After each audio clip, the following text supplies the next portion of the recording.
Começa agora o programa que dissipa mitos e enfrenta até os temas mais difíceis do mundo da cerveja. Apresentado pelo grão-mestre das piadas ruins, Henrique Boaventura. Posso falar a besteira que eu quiser aqui, que tá tudo em casa.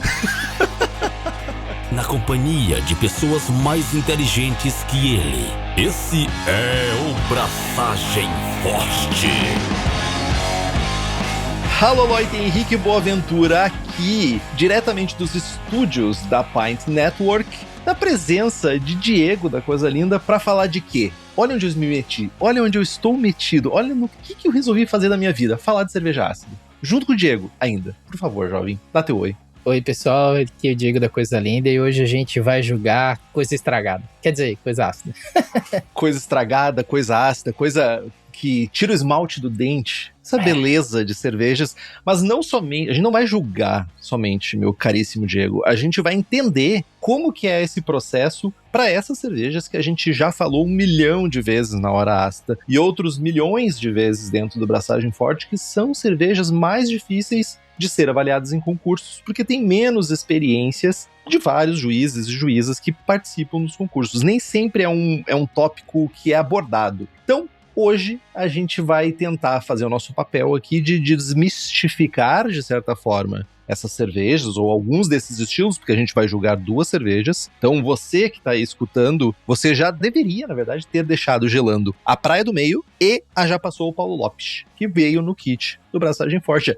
Esse kit que é parte do Julgando Forte, que é uma das iniciativas que a gente tem aqui dentro do podcast, que somente os nossos queridos apoiadores e apoiadoras que têm acesso direto a isso com descontos maravilhosos. Tem sorteios de equipamentos, merchans exclusivos, livros, tudo que tem lá. E ainda por cima você participa dos melhores grupos WhatsApp cervejeiros do país. Então se você quiser ter acesso a tudo isso, faça como Felipe Augusto Kintzer, Luiz Henrique de Camargo, Guilherme Zaniol, Thiago Fernandes Dias e Alessandra Gloeden dos Santos, além de um séquito de outras pessoas mais que nos apoiam pelo Apoia-se. O link é apoia.se/braçagem-forte. O link tá aqui no post.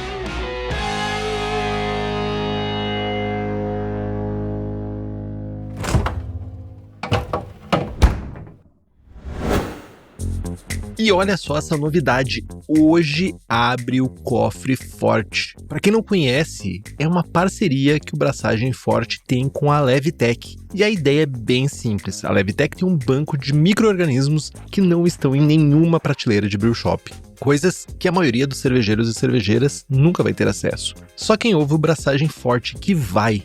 E a levedura dessa edição de reabertura é uma Belgian High Gravity que nunca foi propagada antes. Então, se você quiser fazer um clone de uma Westmalle ou qualquer outra trapista de verdade, essa cepa tem tudo o que você precisa. Essa é uma ação exclusiva para os ouvintes do Braçagem Forte. E se você é apoiador ou apoiadora, ainda tem 17% de desconto exclusivo para você. Se ainda não é apoiador ou apoiadora, mas quer aproveitar o desconto, vire apoiadora agora que na hora você já vai receber esse cupom. Então acesse já braçagemforte.com.br/cofreforte para garantir a sua levedura exclusiva. O link também está na descrição do episódio e em todos os lugares.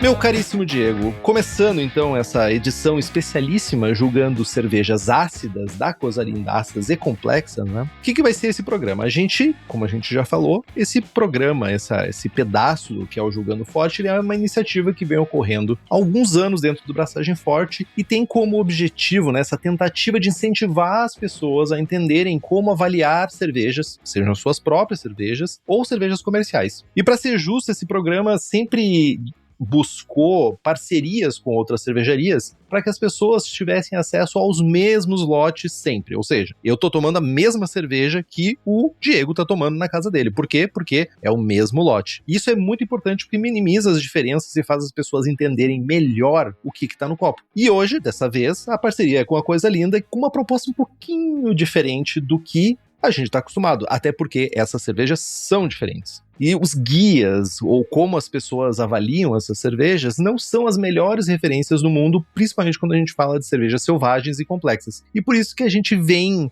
com a presença ilustre do Diego, que é basicamente o bastião desse tipo de cerveja aqui no Brasil, né? O bastião, ele é a pessoa segurando a bandeira, o estandarte da cerveja ácida, complexa, selvagem aqui no Brasil. Então, em linhas gerais... Ou seja, traduzindo, é o chato e o persistente, né? Com uma bandeira, com um estandarte.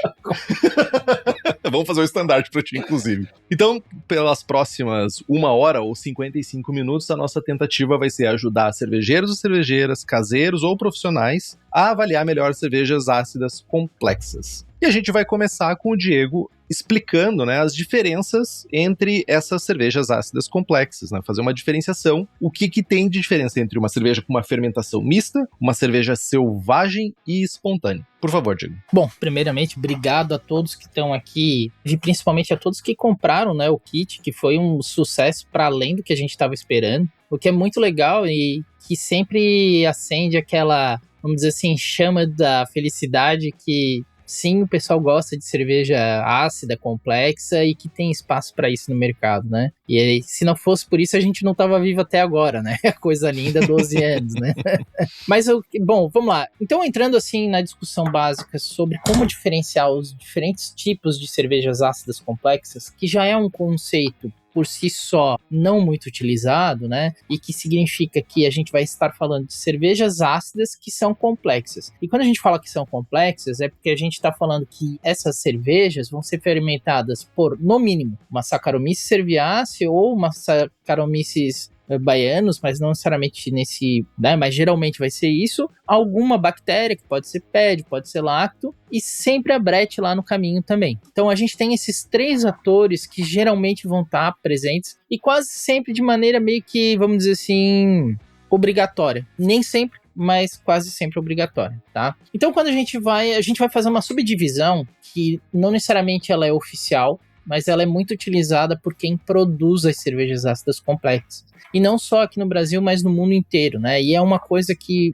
tá muito presente, por exemplo, no Milk the Funk, e eu gosto muito dessa divisão, que é uma divisão em 3 grandes famílias, de fermentação mista, fermentação selvagem e fermentação espontânea. A grande diferença aqui, na verdade, é a origem do micro-organismo, da onde que ele vem. E essa origem vai dar graus de dificuldades produtivos, porque existe uma coisa de previsibilidade quando você tem micro-organismos que vêm de laboratório, micro-organismos que tu vai coletar em determinado lugar, e tem aquelas cervejas que são espontâneas, quando tu coloca num determinado lugar e tu não sabe o que aquilo vai acontecer. Então, fermentação mista são as cervejas ácidas complexas, com aqueles 3 micro-organismos necessários que tenha sempre, e que vão vir os micro-organismos de laboratório. Essa é a questão principal neste tipo de cerveja. Perfeito. Quando a gente passa para cerveja selvagem, a gente já está tratando de cervejas onde o micro-organismo vem da natureza e não há uma seleção direcionada por meio de laboratório. Ou seja, tu não vai isolar os micro-organismos. Então sempre acontece que na cerveja selvagem, quando tu vai fazer essa fermentação, tu não sabe o que vai ter ali. Mas tu sabe da onde você está coletando da onde que é a fonte de coleta desse micro-organismo, e portanto tu pode ter uma repetibilidade de coleta desse micro-organismo, de certa forma, né? Então tu pode ir lá repetir, se não gostou tu vai sair... Desse ou desses, né, Diego? Importante, exato. né? Não vai ser um só. Não, e até porque o escopo da cerveja selvagem já muda muito mais em relação à fermentação mista. Enquanto a fermentação mista, às vezes a gente está trabalhando com 3 micro-organismos, em cerveja selvagem pode estar trabalhando com 1000 micro-organismos ao mesmo tempo, assim como na espontânea. E ali a gente não tem controle do que vai estar entrando. Tu vai poder fazer controle de como aqueles micro-organismos vão trabalhar no mosto ou no processo de fermentação que tu está direcionando. Que isso é uma coisa que a gente já vem explicando em alguns podcasts que a gente tem feito, né, Henrique?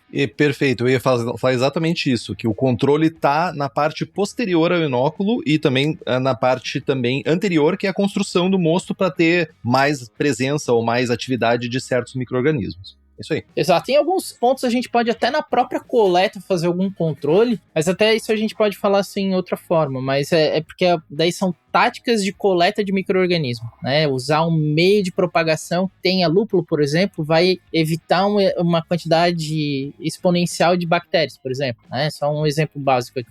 Mas enfim, voltando aqui ao nosso caminho, né, da explicação, a cerveja espontânea, por fim, então, é onde a gente tem a maior dificuldade. E ela é muito parecida com a cerveja selvagem pelo fato de que tu não tem controle sobre o micro-organismo que você vai ter para fazer essa cerveja.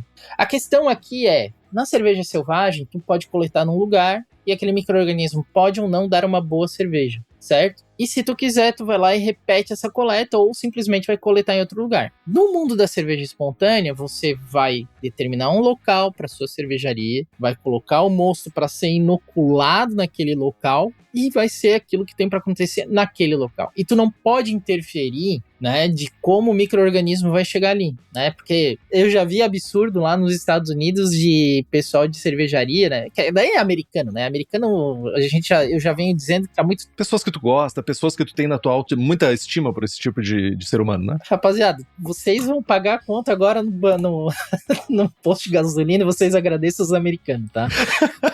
Então, tipo, geopolítica aqui no nosso podcast. Geopolítica ácida. Bem ácido o comentário. Mas, resumindo, né, o pessoal pegava... Esse é um exemplo só para mostrar o que não deve ser feito. O pessoal fez lá um cool chip para ter o inóculo na área que ele estava fazendo a sua fermentação, né? Que essa é uma das formas de fazer uma cerveja espontânea, né? Que é o modelo belga de ter um cool chip de fermentação de resfriamento aberto, onde vai ter a inoculação de micro-organismos ali. A pessoa simplesmente pegou e borrifou cerveja belga nas paredes e no teto daquele local. Ou seja, ele propagou o local com um determinado tipo de micro-organismo. Era selvagem, era espontâneo lá na Bélgica. Já nos Estados Unidos não virou. Então, tipo, são coisas que não podem ser feitas porque tu está determinando os micro-organismos que vão estar ali disponíveis. Então, assim, resumidamente, a gente tem essa família desses 3 tipos de micro-organismos, né? Ou de tipos de fermentação. E aqui vai ditar muito qual que vai ser os estilos que a gente vai escolher para a gente fazer, eticamente falando, a melhor escolha de onde colocar as nossas cervejas em campeonatos. Falando em estilos, aí você não tão rapidamente falou, mas você agora vai precisar falar rapidamente, porque eu sou o responsável por manter esse programa nos trilhos.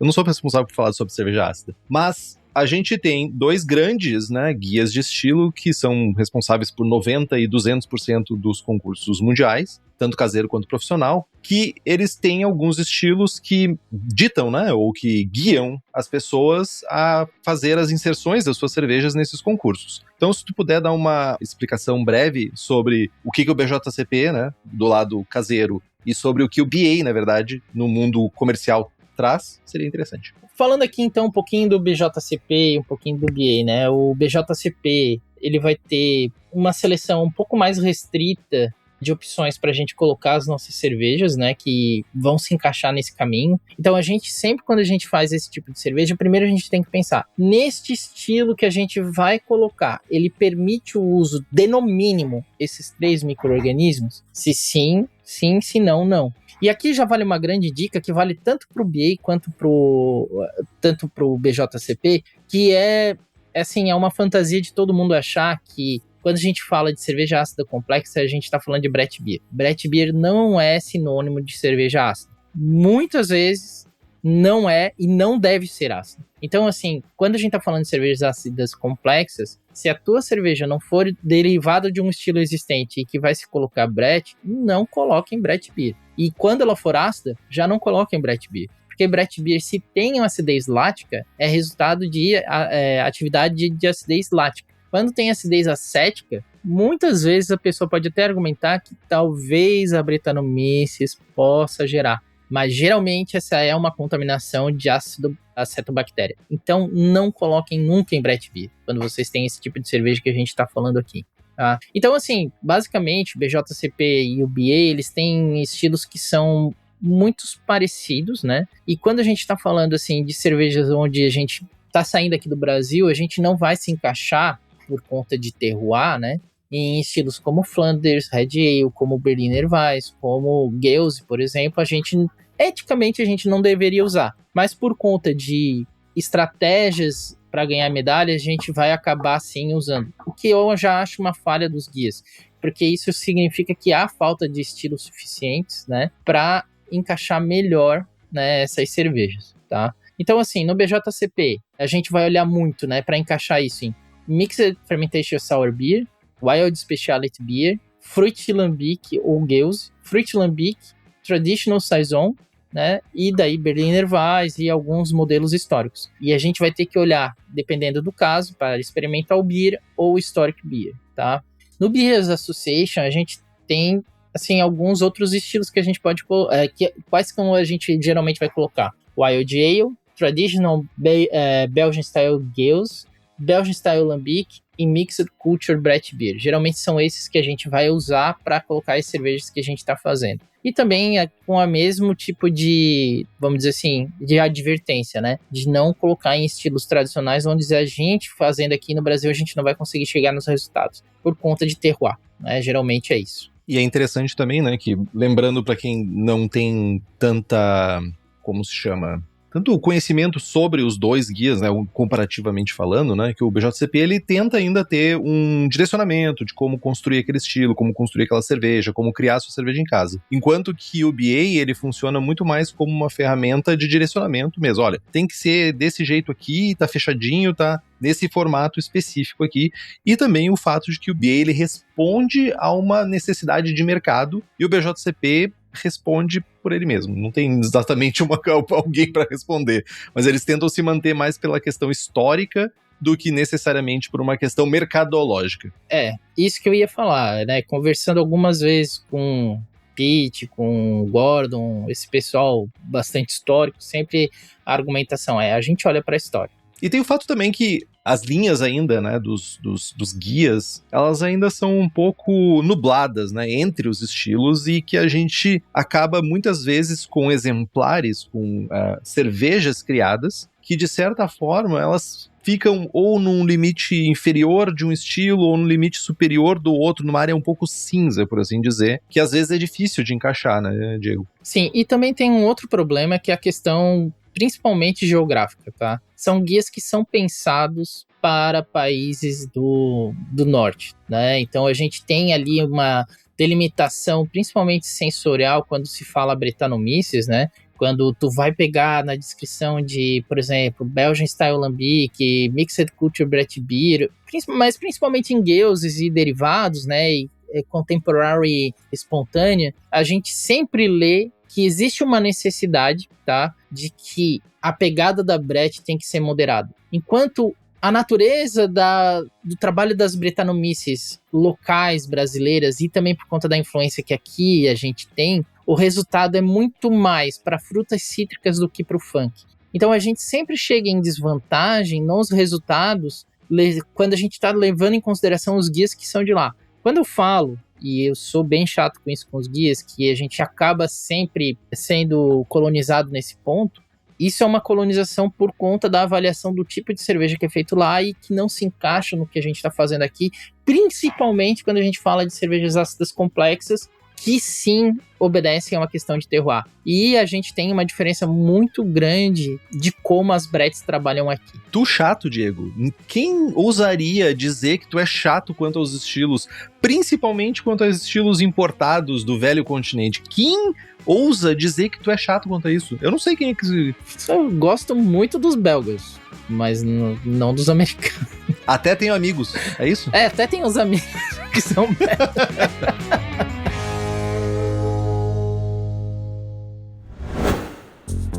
Quer sair do faz porque sempre fez e realmente entender o processo cervejeiro? Então fica ligado, abriu a turma 2026 do curso de Tecnologia Cervejeira da Academia da Cerveja, em parceria com a VLB Berlim, uma das maiores referências do mundo em ciência cervejeira. E aqui tem um diferencial importantíssimo, é o único curso fora da Alemanha com certificação oficial da VLB.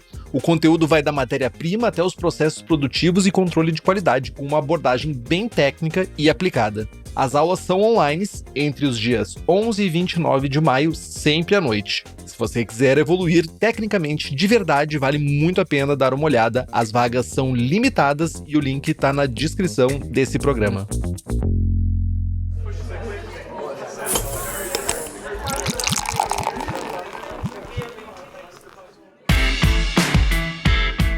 Diego, Chegou a hora, então, que todo mundo espera de a gente tomar cerveja e ouvir o criador e beber a criatura? Vamos tentar, né? Ó, essa é a primeira cerveja que nós vamos abrir. Praia do Meio. Use um copo bonito. Faça uma reverência ao cervejeiro enquanto isso. Vamos lá, Diego. Nos fale sobre o que essa cerveja aqui é e depois a gente fala sobre as nossas impressões. Bom, vamos lá. Em termos produtivos e em escolha de produção, tá? Ela é uma cerveja que não visa um estilo base, tá? Ela foi uma construção de receita que não via nenhum estilo base como ponto de partida, tá? Então a gente construiu ela para que o resultado fosse determinado pela construção de maltes e lúpulos e por aí vai. Então a gente classificaria isso aqui exatamente dentro de Mixed Culture Brett Beer ou Mixer Sour Beer, né? Tipo, dependendo do guia que a gente está falando, seria isso, tá? Perfeito. Porque a gente está falando do quê? De uma cerveja que é feita com micro-organismos que são selecionados em laboratório e depois fermentam em barris de carvalho francês por 1 ano, tá? A gente faz o uso de diferentes Saccharomyces no início. Então, por exemplo, a gente usa metade do lote, a gente faz com LY53 e outro com LY62 da Levitec. Fermenta com Brettanomyces da seleção da Levitec também, né? Que são as B1, B2, B3, mas a gente sempre usou só a B2. Tem uma Brettanomyces que foi isolado pela Levitec lá pelo ano de 2020, que a gente fez uma coleta na Praia do Meio mesmo, então a gente pegou uma Brettanomyces na Praia do Meio, assim como Lactobacillus também na Praia do Meio, tá? Então, e daí, claro, também a gente usa Pédio, que é local aqui da região, que também veio da Levitec, e Lactobacillus, que também eram da região. 100% manezinha. 100% manezinha, tá? Então aqui a gente tem uma cerveja que ela fermenta, sempre a gente escolheu começar a fermentação no verão, e a gente não tem preocupação como os belgas, que haja uma pouca quantidade de micro-organismo no começo, porque a gente sempre trabalha em soleira, então a gente tem uma boa quantidade de micro-organismos para startar essa fermentação rápida, então a gente não vai ter o problema de aparecer acidez disparada em acidez acética, por exemplo. Então o que a gente busca, né, com esse processo é sim ter o máximo de expressão das Saccharomyces para que tenha o maior número de percursores para a Brettanomyces transformar e fazer uma cerveja bem complexa. Perfeito. E aqui a gente tem chegado nesse ponto com blends, né? Então aqui tem blends de mais ou menos 5 barris nesse lote que foi produzido, tá? É um lote de 1.000 litros que a gente fez no ano passado. E que ele serve de base para outras cervejas, inclusive, tá? E, enfim, aí a gente chega aqui nesse ponto de ter uma cerveja que a gente pretende que ela seja equilibrada, mas ao mesmo tempo complexa, que a Brettanomyces brasileira predomine, ou seja, que ela tenha um papel bem predominante. Por isso que a gente não usa maltes especiais, a gente deixa sempre o micro-organismo falar, e a gente tenta ao máximo que ela fique equilibrada, né? Claro que toda cerveja tem um potencial de evolução. A gente está tomando uma cerveja aqui que foi envasada no meio do ano passado. Então a gente...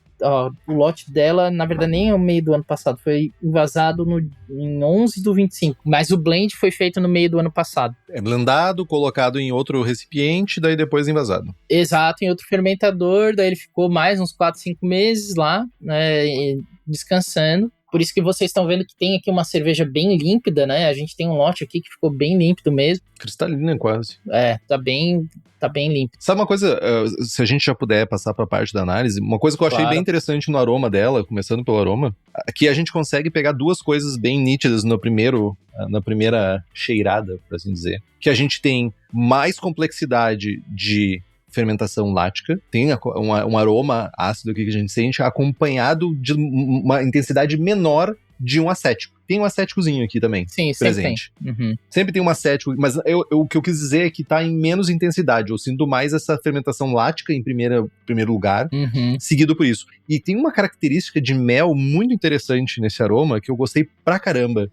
Mas é um mel, não é aquele mel comercial, ele parece mel de florada selvagem, sabe? Sim. Florada de flor do campo, uma pegada assim, sabe? Um pouco mais herbácea, um pouquinho mais até... flores não tão expressivas, sabe? Sim. É muito importante para quem estiver julgando ou avaliando, para quem não tem, vamos dizer assim, o hábito de tomar esse tipo de cerveja, fazer uma calibração antes de beber ou julgar, né? Que é, tipo, tomar um suco cítrico, tomar nem que seja sei lá, como é que é aquela bebida fermentada de leite? Que eu esqueci, um Yakult, e ir lá cheirar um vinagre, tá? Exatamente para tu saber o que tu tá sentindo. Porque, por exemplo, aqui também... Perfeito. Né, eu concordo contigo que no primeiro plano, né, o lático, ele tá presente, tá? E isso é muito devido ao tempo de garrafa. A gente tá falando de uma cerveja que tá bem jovem. O ápice dela, onde ela parece um pouco mais de complexidade, chega nos 2 anos. Então aqui a gente tá com uma cerveja que foi recentemente envasada, né? Então é predominante que no primeiro ano o lático fique bastante presente e que a Brettanomyces vai trazer aqui, principalmente no aroma, algo terroso que tá em segundo plano e também uma citricidade que também tá aparente no aroma, se junte... A citricidade, ela é presente, mas é uma fruta amarela, não tem uma definição, né? Ela tem uma fruta amarela... não definida pra mim, não é uma coisa bem definida. E dá pra pegar um pouquinho de madeira, Diego, eu senti um pouco de madeira. Sim, eu senti até bastante aqui nesse blend. Não peguei tanto. É que eu acabo sendo mais sensível, assim, mas eu senti, assim, uma vanilina... Desculpa, eu não senti tanto, assim. Mas, assim, a vanilina tá aparecendo, sim, aqui, e aí, com o tempo ela vai desaparecendo também, tá? Mas em aroma, assim, então só pra consolidar o que a gente tá falando aqui, né? A gente falou de, primeiro, ácido lático no aroma, né, com toques logo em seguida de cítrico, mel, acético e um acético, eu botaria até em segundo, terceiro plano, assim, o acético pra mim ele tá bem baixo, tá, Eu tenho mais sensibilidade pro acético, por isso que eu acho que talvez pegue ele mais presente, assim. Não, mas cara, tem quase nada aqui de acético, assim, tá bem controlado mesmo. É muito assim, quando o acético tá muito evidente, assim, ele tem um vinagrão, assim, que tá bem aparente. Não, aí é vinagre, fica quase, dependendo, parece uma conserva de azeitona, conserva de cozinha. Sim. E assim, uma coisa que eu queria chamar a atenção, né, a persistência da própria, da espuma, né, também a claridade, né, visualmente tá bem decantado, que mostra que é uma cerveja. Isso é uma coisa que eu também ia ressaltar, Diego, que a aparência dela é uma cerveja que tem um mosto muito simples e muito pálido, né? Um mosto muito claro. Era pra ser, né? Então, ela tem uma aparência dourada. Ela tá dourada no meu copo. Olha, ela parece um vinho laranja, saca? E não tem nada de malte especial, nada. E ela tá com o Pavlos até falou aqui no chat que a dele tava turva, né? Então... pode ter mexido muito antes de fazer o serviço. Isso aqui é uma coisa importante, né? A questão de serviço e como tu faz o movimento dela. Por mais que sempre transportar de pé, o ideal é colocar 2, 3 dias antes de pé na geladeira, que também vai ajudar ela a decantar, né? Mas é muito mais por conta do movimento da garrafa em si do que da cerveja em si. Total. Tá? Porque essa cerveja, ela tem uma deposição já bem consolidada nessa garrafa, a gente tem que cuidar de mandar, mas também quem tá a muita distância, tem que lembrar, essa cerveja caminhou, né? Então ela vai ter uma boa caminhada aí. O Leandro também comentou aqui no chat que ele pegou uva japonesa no aroma. Parece que o mel de uva japonesa, que tem aquele mel que parece que é um pouquinho mais cítrico, né? Sim. E ele é um mel menos denso, né? Ele é um mel mais líquido e ele é bem clarinho também, né? Sim. Mas eu achei e no sabor, cara, eu pego o que é interessante pra mim é que no aroma a acidez ela tá mais equilibrada, mas ela vem mesmo no sabor. No sabor que tu começa a pegar essa acidez, uma acidez que é mais persistente na boca, ela fica na língua bem persistente e... Mas não é algo que é desagradável, né? Tipo... Não é algo desagradável. Mas ela é uma cerveja seca, né? Super seca, né? Muito seca, mas por conta vamos dizer assim, da complexidade de aromas, parece que ela tem um pouco mais de corpo do que ela tem. Então essa sensação de dulçor, de fruta cítrica e tudo mais, parece que dá para ela um corpo maior do que ela tem. Mas é uma sensação simplesmente sensorial, né? E assim, na boca, é muito legal que tu consegue ver que tem um equilíbrio muito grande de acidez, né? Tipo, não tem nada disparado aqui. Aqui, a acidez cítrica se coloca lado a lado a acidez lática, né? E a gente tem aqui, começa a ver alguma coisa, quando principalmente essa cerveja começa a esquentar e começa a ir pro retrogosto, começa a pegar a rusticidade dela. Um certo terroso, certo puro, assim, bem lá no fundo, que é uma coisa que ainda vai evoluir com o tempo, né? E é uma coisa mais difícil de evoluir para esse tipo de cerveja, porque a gente está falando de Brettanomyces brasileira, ela não é especializada em fazer isso, e principalmente a cepa que a gente escolheu. A cepa B2 que predomina no nosso blend, ela não é voltada para funk, né? Então a gente se preocupa muito em manter esse terroir mais local, né, no caso. E mesmo quando se usa, né, é só técnico, é porque quando a gente usa aqui mesmo cepas que são de fora, por conta da temperatura, a gente tem resultados mais cítricos. Tá? Perfeito. E falando em lúpulo, se você quiser acesso a toda a miríade de lúpulos selecionados pela Hops Company diretamente nas fazendas norte-americanas, safras específicas selecionadas lindamente, entra no site hopscompany.com ou chama a pessoa que já te atende ou ainda manda um direct que estamos começando 2026 e logo logo tem safra nova para comprar. Tu falou sobre terroso no aroma, que eu peguei menos intensidade, mas o sabor eu sinto mais esse terroso. Tem mais essa... Cara, primeira coisa, pra quem tá se perguntando, é virtualmente sem nada de lúpulo, tá? Não sinto... Não tem amargor de lúpulo, não tem aroma de lúpulo, não tem sabor de lúpulo. Mas eu pego um terroso e um pouco de um herbalzinho bem leve, um herbal bem leve, e eu não pego tanto sabor referente à madeira no sabor. Não. No sabor eu não pego. No aroma eu sinto, mas no sabor... Claro, lógico, tem mais coisa aqui. Novamente, a gente tem esse cítrico de fruta amarela, uma presença cítrica de fruta amarela aqui. Mas, de novo, sem conseguir definir ela realmente onde que tá se encaixando essa fruta amarela. Mas ela, ao mesmo tempo, com essa acidez, ela dá uma salivada na boca que dá vontade de tomar mais. E ela não é agressiva ao ponto... A Coisa Linda tem outras cervejas que elas têm uma acidez, principalmente se a gente for falar, Diego, pegar algumas lotes mais antigos, né? A gente já conversou várias vezes sobre isso, que alguns lotes, eles eram cervejas realmente mais ácidas, mais firmes quanto à acidez. Aqui tem um pouco mais de equilíbrio, do meu ponto de vista. Sim, não, isso é muito referente à mudança de local onde a gente tá, né? A gente sempre produziu em locais terceiros, onde a gente não tinha tanto controle como a gente tem hoje, né? E até assim, a gente nunca se propôs muito a colocar controle de temperatura exatamente para deixar o negócio correr com o terroir, né?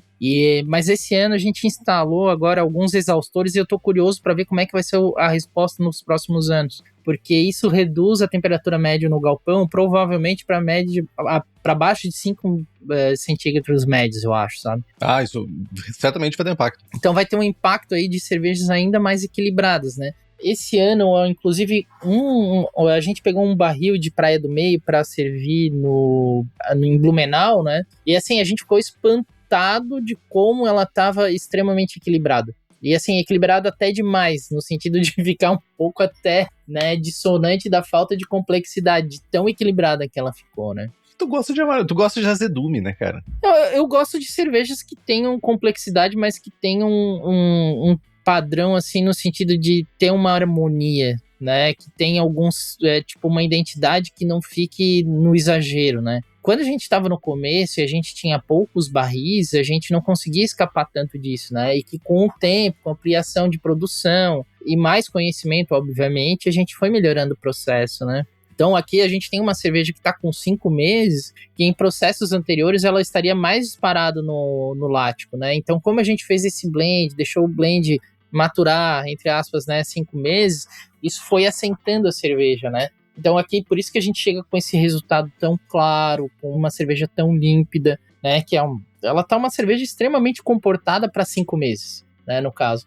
Ô Diego, eu consegui, enquanto tu dava o teu show, eu fiquei degustando a cerveja e tentando encaixar essa fruta amarela. E eu consegui me lembrar onde é que eu consigo encaixar essa fruta amarela. Ameixa azeda. Ameixa azeda, a néspera, né? Aquela ameixa amarelinha. Ah, lembra? Pois é, ela tá lembrando bastante, Lembra muito, muito, muito néspera. Muito néspera pra mim.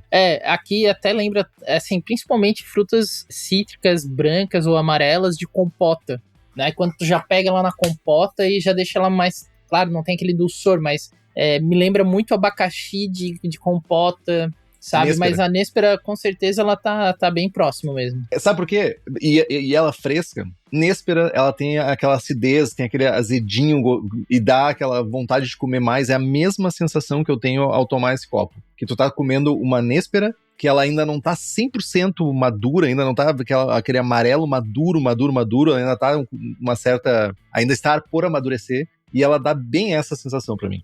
Não, mas assim, é uma cerveja que tá bem comportada, assim, e, tipo, tem... Eu achei esse blend aqui, essa safra, uma safra muito interessante, ela ficou muito boa mesmo.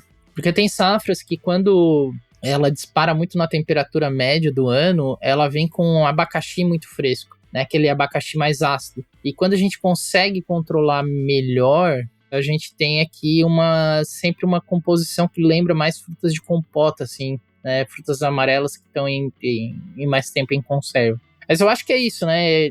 Para complementar, eu acho que só reforçar o que tu falou, né? A ausência de lúpulo, né? Que é algo que, para esse tipo de cerveja, é algo positivo, né? Porque a gente não está tentando trazer o lúpulo como algo predominante, né? Apesar de que no próximo mês a gente vai lançar uma cerveja... Uma Hop Saison? Uma Hop Saison selvagem.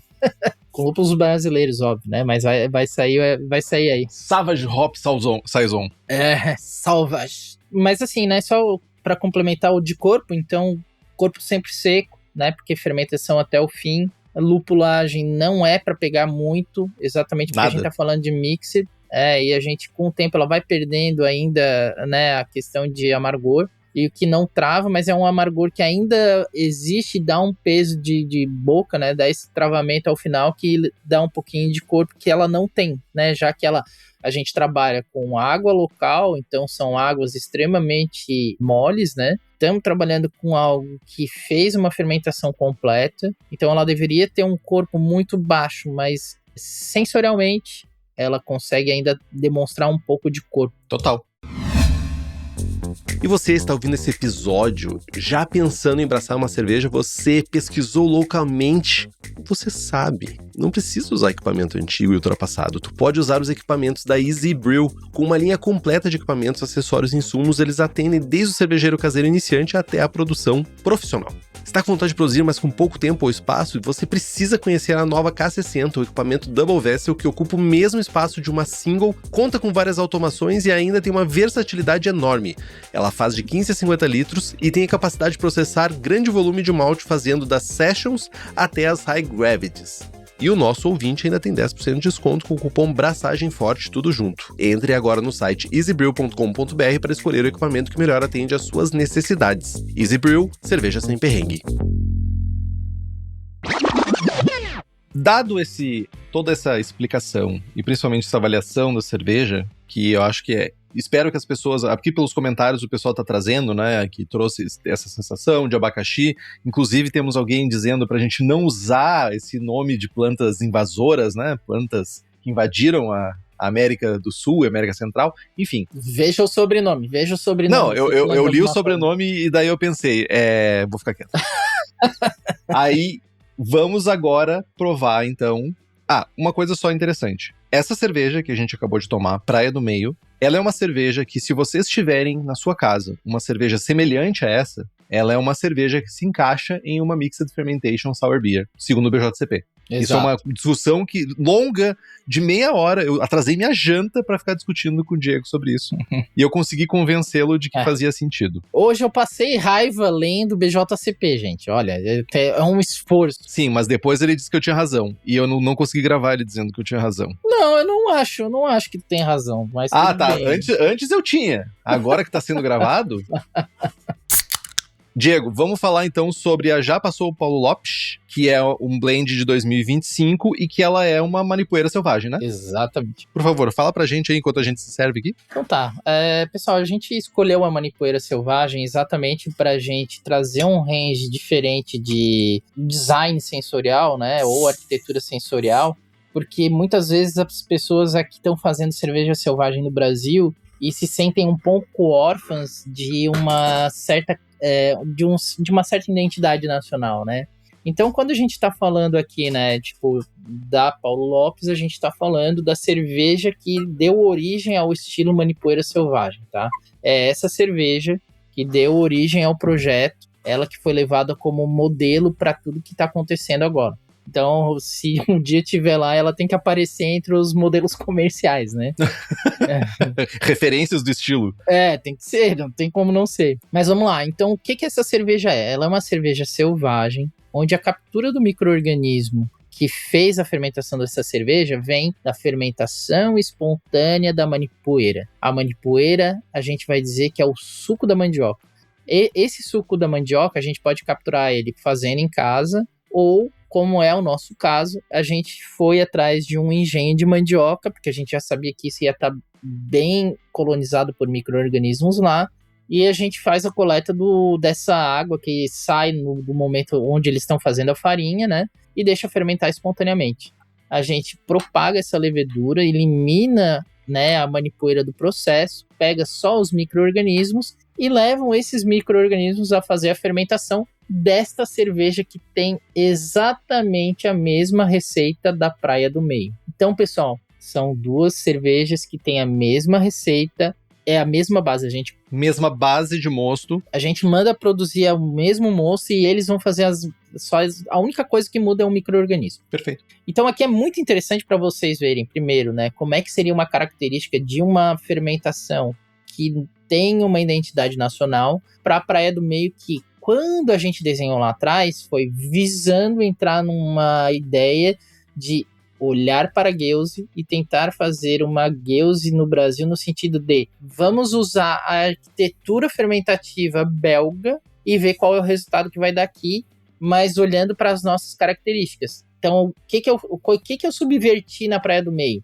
Em vez de começar no inverno, comecei no verão. Uso micro-organismos só brasileiros, né? Eu uso lúpulos brasileiros e por aí vai.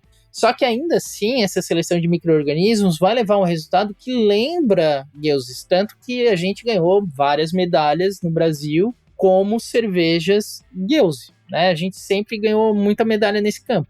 Mas lá na Bélgica, que a gente ganhou medalha, a gente ganhou como mixed. Interessante. Então, que é bem interessante de ver. E foi muito interessante porque a gente ganhou num estilo que tinha cervejas com fruta. Então, pra gente, foi uma medalha que valeu muito, assim, né? Porque tu ganhar num estilo que tinha competidores com fruta e a gente ganhar com a Praia do Meio, foi algo muito interessante. Com a Paulo Meio ou a Paulo Lopes? Praia do Meio a gente ganhou lá. Tá. Isso foi em 2020. Enfim, então aqui vocês vão ver, né, que a gente tem uma construção sensorial que se difere muito, né, da Praia do Meio. Mas aqui a gente tem algo sensorial que se difere da primeira cerveja que a gente estava degustando, onde a citricidade muda, existe o lático de primeiro, mas aqui a gente tem fenólicos que estão diferentes da Praia do Meio, né?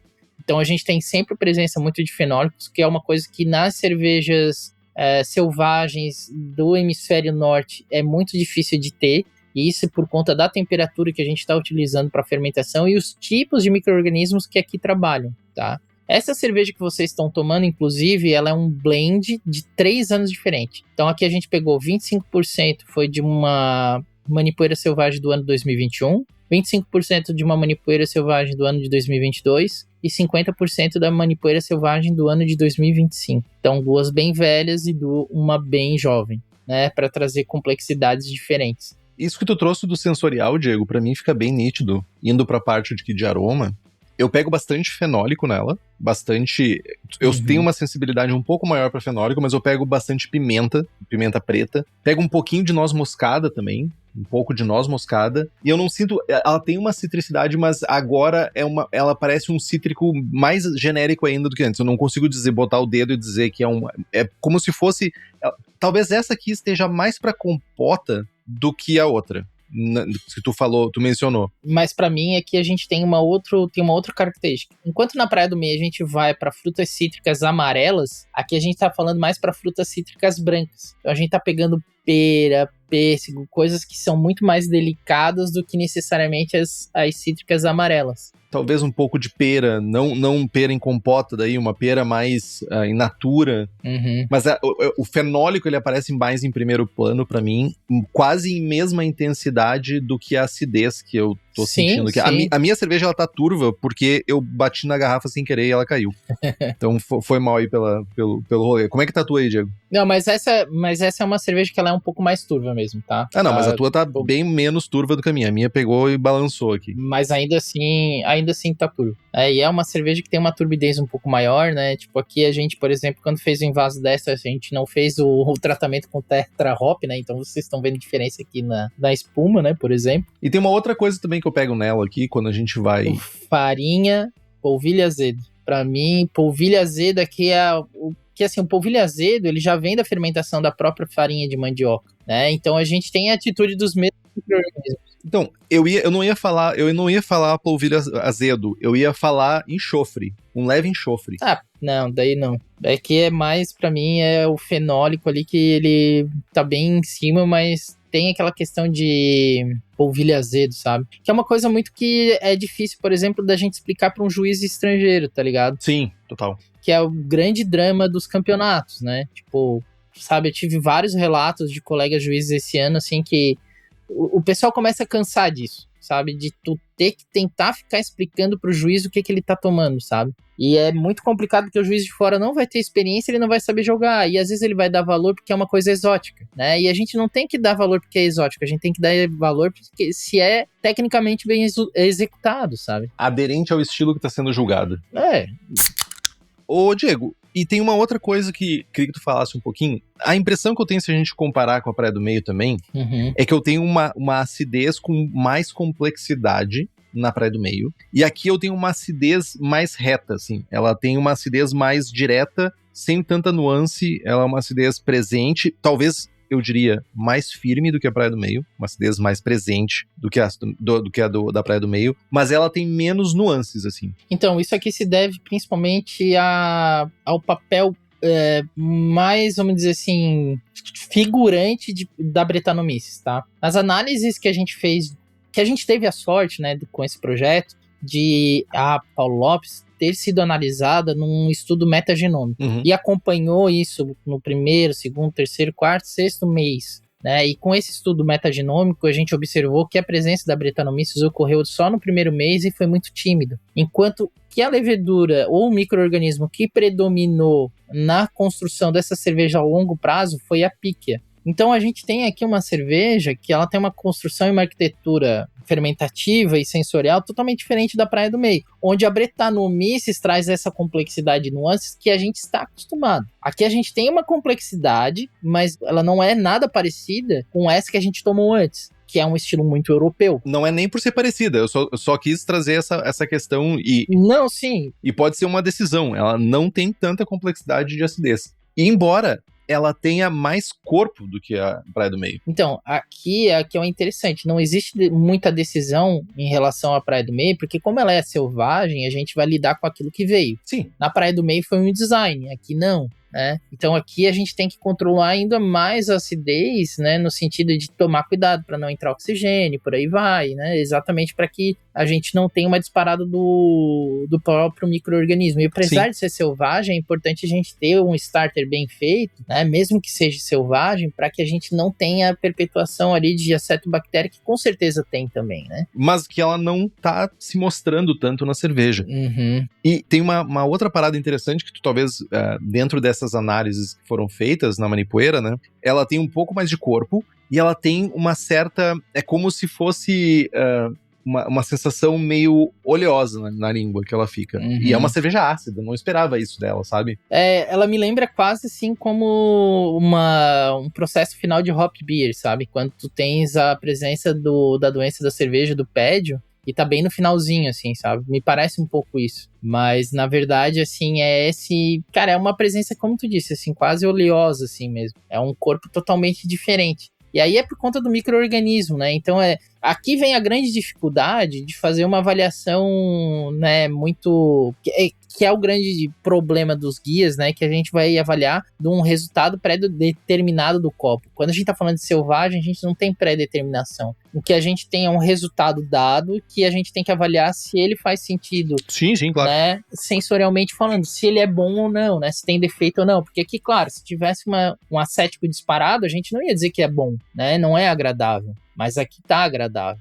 Então aqui é uma coisa que... E foi uma coisa que vem sempre surpreendendo a gente, assim, essa questão dessa complexidade, mas com uma delicadeza que é muito maior do que da Praia do Meio também. Apesar de ser mais selvagem do que a Praia do Meio, né? Porque o mais selvagem quer dizer que tem menos controle, né? Ela é uma cerveja... Eu não quero usar isso como não é pejorativo, é uma cerveja mais simples. Sim, mas é uma cerveja menos... delicada. E delicada. Talvez a palavra não seja simples. É uma cerveja mais delicada, que ela tem características que elas se complementam, assim. E principalmente, eu acho interessante essa oleosidade. O fato de ter um pouco de corpo, ela dá uma segurada um pouco também nessa acidez, né? Porque ela tá mais ácida do que a Praia do Meio, se a gente for comparar. Só que a Praia do Meio é uma cerveja mais seca, é uma cerveja que não tem essa oleosidade. Então, pra mim, ficou bem isso também presente. Olha, eu tenho dúvidas em falar que ela seria mais ácida do que a Praia do Meio. Sensorialmente falando pra mim, tá? Na minha experiência, assim, eu acho que o ácido lá... É que, assim, até por se tratar de cerveja que tem uma, vamos dizer assim, uma quantidade muito menor de micro-organismos atuando, que é a Praia do Meio, ela me parece que a acidez lática dela tá mais unidimensional do que aqui na Paulo Lopes. Porque aí na Paulo Lopes tu tem muitos micro-organismos interagindo e produzindo outras camadas de acidez e complexidade que, apesar de não ser... Sim, total.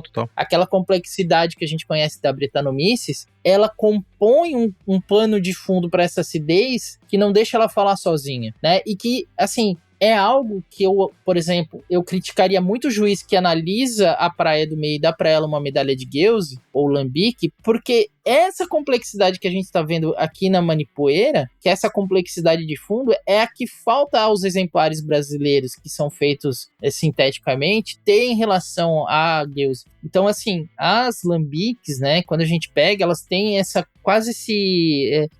vamos dizer assim, esse game, essa questão um pouco mais oleosa, essa questão mais complexa, que tu vai pegar que chega quase a ser uma distringência que está presente também nos exemplares belgas, principalmente daquelas que são mais complexas, tá? Que a gente tá falando aí de Lambic de Caen, Girardin, Tilcan, né? Porque quando a gente vai para uma Cantillon, a Cantillon eu vejo ela muito unidimensional na acidez lática em relação a essas outras que a gente comentou, né? E assim como eu acho a Lindemans no mesmo caminho e por aí vai, né? Mas aqui a gente chega até essa complexidade da enormidade da quantidade de micro-organismos, que na contagem de micro-organismos só de Saccharomyces, só de leveduras, tinha, se não me engano, 400 e poucos exemplares diferentes na fermentação dessa cerveja. Caraca. Né? Então a gente tem muita coisa acontecendo aqui, né? Total.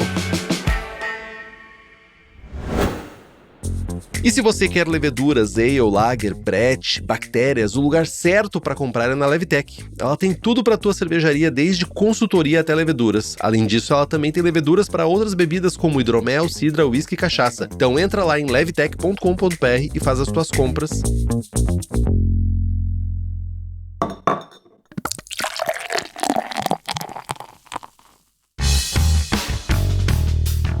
Diego, não quero, na verdade eu quero, porque na verdade a gente tem um time box.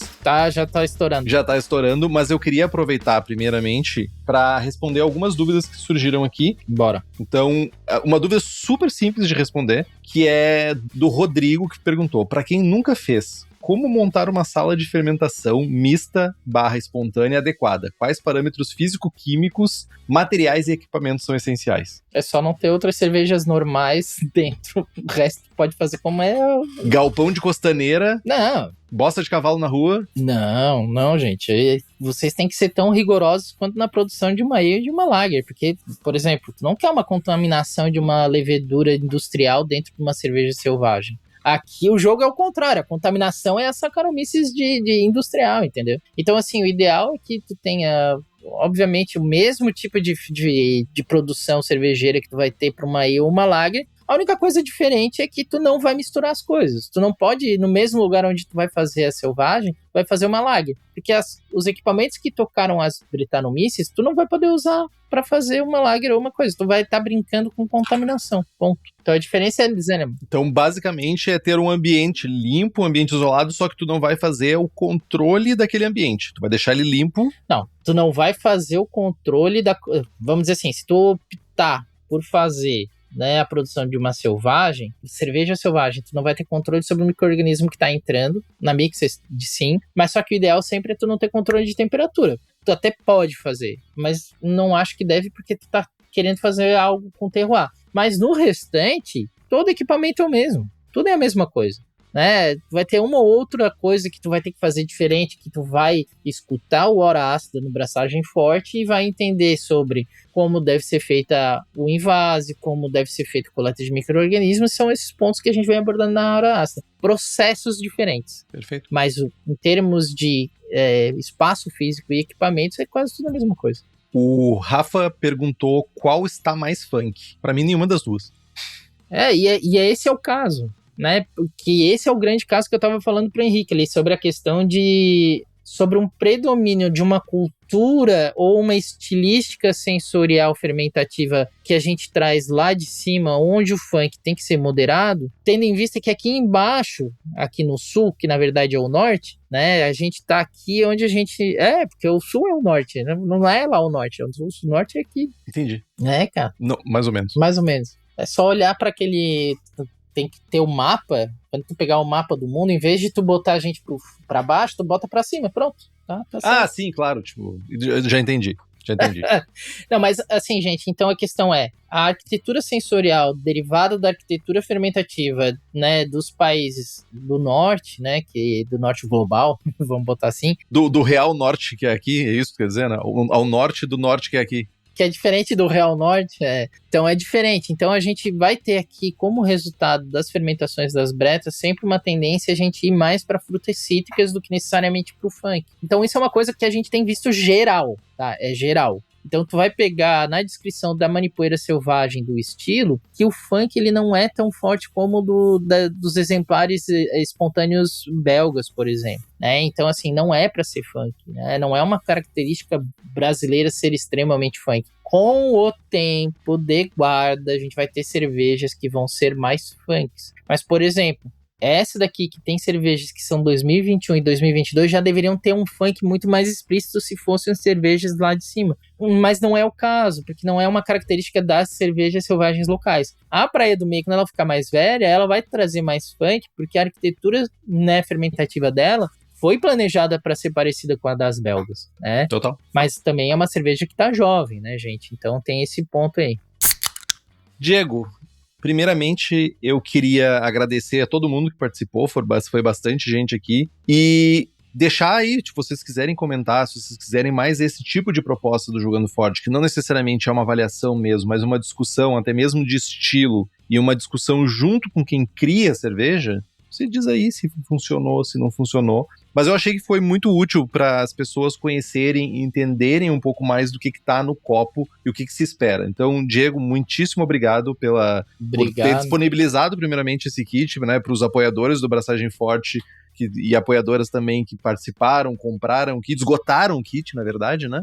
E por estar aqui falando um pouquinho mais sobre cerveja, que é isso que a gente gosta mais. Não, poxa, eu que agradeço a oportunidade de ter tanta gente tomando Praia do Meio, ter tanta gente querida aí, né, e tanta gente de diferentes partes do Brasil que compraram esse kit e que estão aqui acompanhando e que ainda vão ver a gente, né, tem gente que infelizmente não conseguiu, mas a gente espera que isso consiga abrir os olhos do pessoal para que a gente possa sair um pouco dos modelos europeus e poder buscar uma característica mais brasileira para as cervejas que a gente sempre quer fazer, para a gente fugir do estereotipo europeu, norte-americano e saber que a gente tem algo a descobrir, porque cerveja selvagem não é uma questão de fazer um resultado esperado, mas sim de descobrir novos sabores. Perfeito, então. Gente, mais uma vez agradeço vocês. Nos sigam no Instagram. Estamos no Spotify, Apple Podcasts, YouTube Podcasts, qualquer agregador. Por favor, se você puder, faça um review. Faz a gente chegar mais longe, para mais pessoas, e isso é importante para nós. Compartilhe os episódios com seus amigos. Tem dúvida, sugestão de pauta, crítica, quer anunciar a sua empresa ou seu produto? E-mail para contato@braçagemforte.com.br ou mande uma mensagem para nós. Braçagem Forte, Diego? Braçagem Forte.